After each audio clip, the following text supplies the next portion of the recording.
मैंने आज एपिसोड रे आपण मान देखा पाइबे आज देवी माँ कले आउ एक बड़ चमत्कार। हाँ सांग मैंने आपण मान देखा पाइबे आज जशोदा आसी चिकी को कहते अरे चिकी तू जाचु से रोही समस्त को गोटे बहुत बड़ मिछ कथा कही आउ समय चिकी कहती रोही एमती कौन कही कि आते जशोदे कहते आज सी समस्त को कहला सी ए माँ होगा जाऊँगी किंतु प्रकृत में एक तो संपूर्ण भाव में मिछ आ तार ब्लड नहीं आसी खूब जल्दी ब्लड टेस्ट कर परिवार आगे तार असली मुखा खोलीदेवी आउ एक शुणी चिकी कहते मत निशारे एक शुणी तापर सन्देह आसाला आउ एक शुणी देवी माँ हसिके कहती तुम माँ झील पागड़ी हो गल कि एमती व्यस्त कहीं हो मनीष ता भूल पाई निश्चय दंड पाइब जी जेमिति कर्म करे सेमिति फल मिलता है आउ निशा जदि समस्त आगे मिछ कही सी माँ होगा जाऊँगी तार एक कथा को सत भी देवी माँ करपारती आउ एक शुणी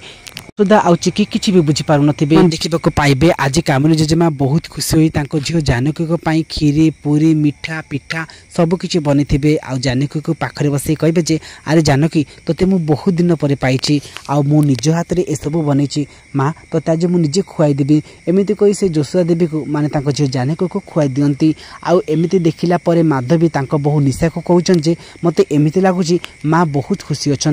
आउ ए खुशी झील जानकी ना सब किसी प्रॉपर्टी न कर दिंतु आउ एमती कही निशार पेट को देखी कहती बहुराणी मत लगुच यहाँ ठीक समय जिते जल्दी तो पेटर बढ़ुवा संतान ए दुनिया को आसब से जल्दी ए घर धन संपत्ति आम ना आउ एक कथा शुणी निशा घाबरी जाती। तो फ्रेंड्स आपण मान को कौन लगुच कौन सतरे निशा प्रेग्नेंट अच्छी आउ एपटे सीन आपण देखा पाइबे आज देवी माँ निजे जाई